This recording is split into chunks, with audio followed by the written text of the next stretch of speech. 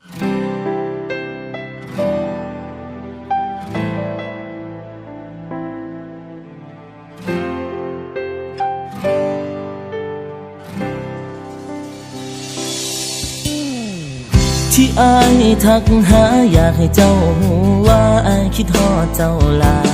ยมันเป็นความสุขทางใจของผู้ชายบ้านๆคนนี้ทักไปทั้งเฟซทั้งไลน์ก็ย้อนว่าอยากเว้าน้องเจ้าคนดีแต่ก็ยังบ่มีท่าทีว่าเจ้าสิตอบกลับมา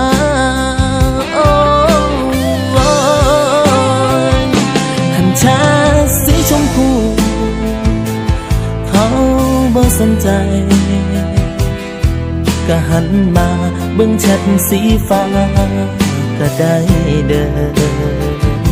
บ่แม่นว่าอายว่าแค่อยากสิเว้ากับเธอถ้าตอบแชทน้องอยู่เด้อฮู้บ่รำคาญก็บอกกันเด้อสิบ่สะไปทางเจ้าอีกผู้อยู่ว่าบ่มีสิทธิ์มันผิดตั้งแต่พักแล้วล่ะหงุดหงิดก็บอกกันด้วยหนหวยก็บอกกันมาสิบ่ทางไปหาคันเจ้าบ่อยากเว้าน้ำเพื่อให้เจ้าสบายใจ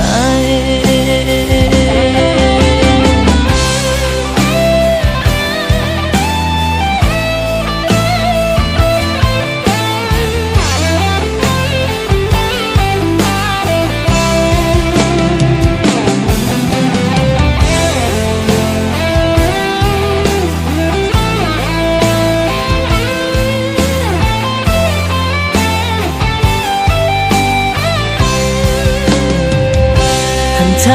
ทสีชมพูเขาบ่สนใจก็หันมาเบิ่งแชทสีฟ้าก็ได้เด้อบ่แม่นว่าอายว่าแค่อยากสิเว้ากับเธอถ้าตอบแชทน้องอยู่เด้อฮู้บ่รำคาญก็บอกกันเด้อสิบ่สะไปทางเจ้าอีกหูอยู่ว่าบ่มีสิทธิ์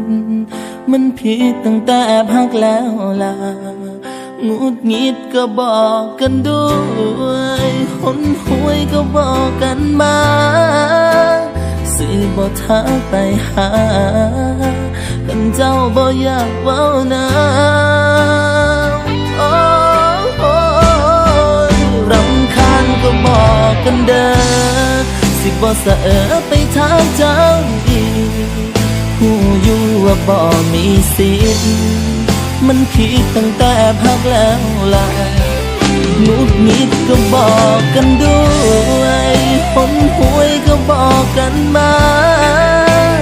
สิบ่ทาง